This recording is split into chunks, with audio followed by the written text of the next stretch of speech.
নমস্কার, সবাই কেমন আছেন? আশা করছি সবাই ভালো আছেন, সুস্থ আছেন এবং মোস্ট ইম্পর্টেন্টলি পজিটিভ আছেন। বিগত কয়েকটা ভিডিওতে আপনাদের কাছ থেকে অনেক ভালোবাসা পেয়েছি, তার জন্য সকলের কাছে আমি অনেক ধন্যবাদ জানাচ্ছি।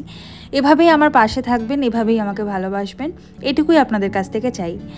আজকে আমি বাগবাজারের রথের মেলাটা আপনাদের সামনে ছোট্ট করে তুলে ধরতে চাইছি। আসলে এটা একটা নতুন প্রচেষ্টা। বিগত কয়েক বছর আগে, মানে এই 2-3 বছর আগে আর কি, বাগবাজারের মোড়ের মাথায় একটা জগন্নাথ মন্দির প্রতিষ্ঠা করা হয়েছে। এবার প্রত্যেক বছর যখন রথ আসে তখন ওই রথকে কেন্দ্র করে এখানে একটা ছোট্ট করে, মানে বাগবাজার যে সার্বজনীন মাঠ আছে ওইখানে ছোট্ট করে একটা মেলা বসে। আর কিছুই না, একটু আনন্দ, একটু মেলা, মানে অ্যাকচুয়ালি বাগবাজার মানেই কিন্তু সবসময় কিছু না কিছু একটা হচ্ছে, তো তাই রথটাকেও তার মধ্যে ইনক্লুড করা হয়েছে। তো চলুন এখন যাওয়া যাক আর গিয়ে দেখা যাক মেলাতে কি কি এসেছে। ঢুকেই প্রথমে যেটা দেখলাম, দেখে তো সকলেরই ভালো লাগে, মানে জিলিপি খেতে কে না ভালোবাসে। গরম গরম জিলিপি ভাজা হচ্ছে, খানিকক্ষণ দাঁড়িয়ে দেখলাম। তবে আগে মেলাটা পুরোটা ঘুরে দেখে নিই, আগে ঠাকুরকে দর্শন করে আসি, তারপরে খাবো এই ভাবলাম বলে আর কিনলাম না। এবার একটু মেলাটা ঘুরে দেখে নেওয়া যাক কি কি মেলায় এসেছে। তবে এই মেলাটা খুব একটা বড় না, ছোট্টখাট্টো একটা মেলা, ওই আর কি, মানে একটা কিছুকে কেন্দ্র করে সকলের এক জায়গায় উপস্থিত হওয়া, আনন্দ করা, এইটুকুরই একটা ছোট্ট প্রচেষ্টা করা হয়েছে বাগবাজারে।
দূরে ওই নাগরদোলাটা দেখে কার কার ছোটোবেলাকার কথা মনে পড়ে যাচ্ছে আমাকে একবার লিখে জানান কমেন্ট বক্সে। আপনারা কমেন্টটা না একটু কমই করছেন, কমেন্টটা করলে কিন্তু খুব ভালো লাগে। প্লিজ আমার চ্যানেলটাকে সাবস্ক্রাইব করে দেবেন আর কমেন্ট করতে কিন্তু ভুলবেন না। আর এই যে ছোট ছোট ছোট ছোট যে দোলনাগুলো বসেছে না, এগুলো দেখে আমার ছোটোবেলাকার কথা খুব মনে পড়ে যাচ্ছে। মা বাবা ছোট্টবেলায় হাত ধরে এরকম মেলায় নিয়ে আসতো আর এই দোলনাগুলোই চড়তাম, খুব সেই স্মৃতিগুলো আজকে মনে পড়ে যাচ্ছে। তো যাই হোক, এখানে ছোটদের অনেক কিছু বসেছে। আপনারা যারা বাগবাজারের আশেপাশে থাকেন কিংবা কলকাতায় থাকেন, চট করে এই মেলাটা ঘুরে যান। এখনও মোটামুটি 7 দিন এই মেলাটা বসবে।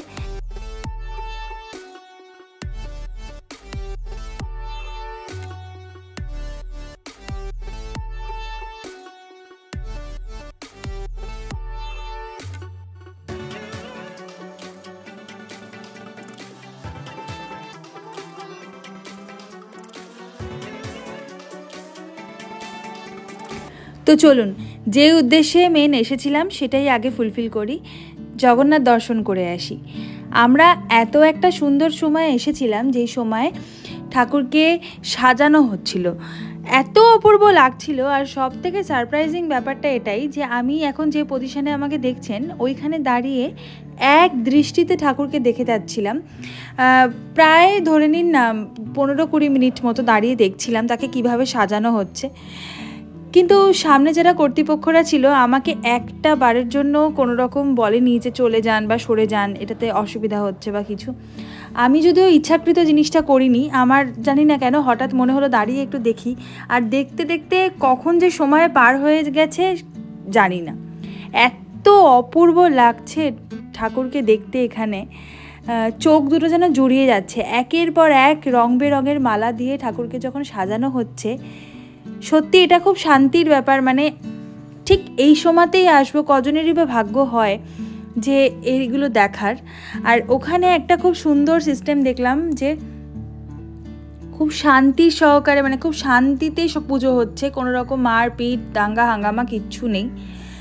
এক এক করে মানুষ আসছে, এখানে প্রসাদ নিচ্ছে, আর একটা করে গোলাপ ফুল দিচ্ছে, আর তার সাথে মাথায় চন্দনের টিকা আর চোখে কর্পূরের গুঁড়ো লাগিয়ে দিচ্ছে।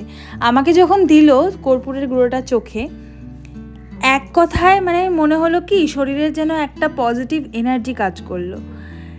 কর্পূর এমনিতেই বলে খুব পজিটিভ একটা ব্যাপার। তো যাই হোক, আমরা এখানে প্রসাদ নিয়ে এখন বাইরে এসেছি, এসে এখন একটু মেলাটাকে এনজয় করব। মেলাতে যদি কিছু থাকে খাবো, একটু মেলাতে কি কি বিক্রি হচ্ছে দেখব, এইসব করে 4টে ছবি তুলবো, ছবি তুলে বেরিয়ে যাব।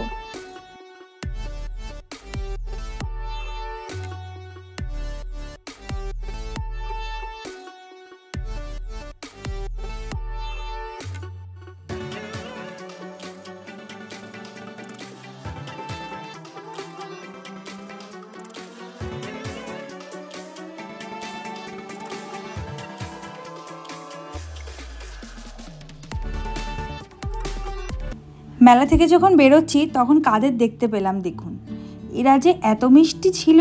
ওখানে দাঁড়িয়ে কিছুক্ষণ সময় কাটালাম, বেশ ভালো লাগছিল। বিশেষ করে সাদা দুটো তো মানে চরম কিউট।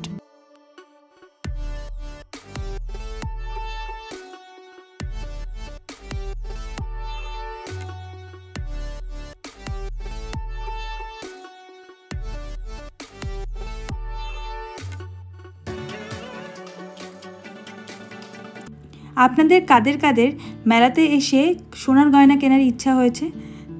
জানি না এরকম মাথা খারাপ কার হয়েছে। তো চলে আসতে পারেন অঞ্জলি জুয়েলার্সে। এরা মেলার মধ্যেও নিজেদের প্রমোশন করতে ছাড়ছে না। তো তার পাশে যে রথটা দেখলেন, সেই রথে করেই জগন্নাথ দেব তার মাসির বাড়িতে এসেছে। এখন চলুন তার নিজের বাড়িটা আপনাদের ঘুরে দেখাই। বাগবাজারে একদম মোড়ের মাথায় যে হনুমান মন্দিরটা আছে তার ঠিক অপোজিটে রয়েছে জগন্নাথ দেবের মন্দির। তো এখন তো মন্দিরটা বন্ধ আছে, ঢুকতে তো কাউকে দিচ্ছে না, তাই বাইরে থেকেই একটুখানি ক্লিপস তুলে রাখলাম।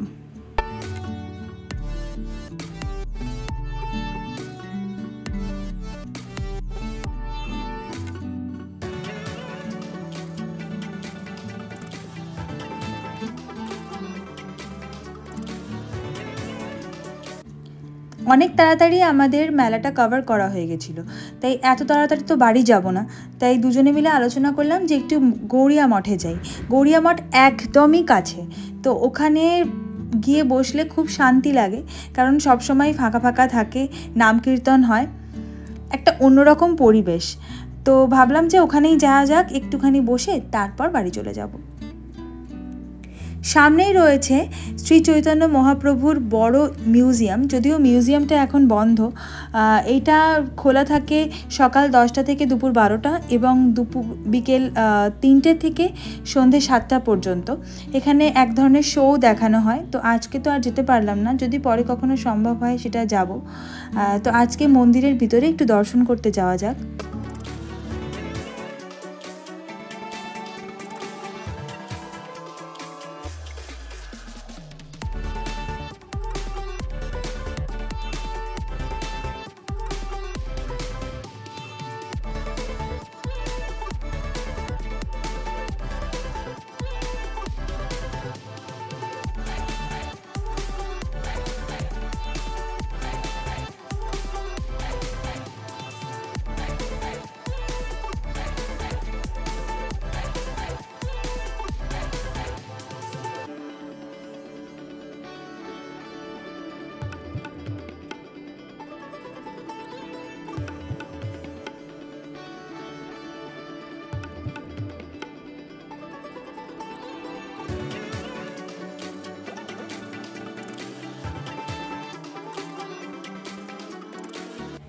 আমি নিজেও দর্শন করলাম এবং আপনাদের সকলকে দর্শন করার সুযোগ করে দিলাম।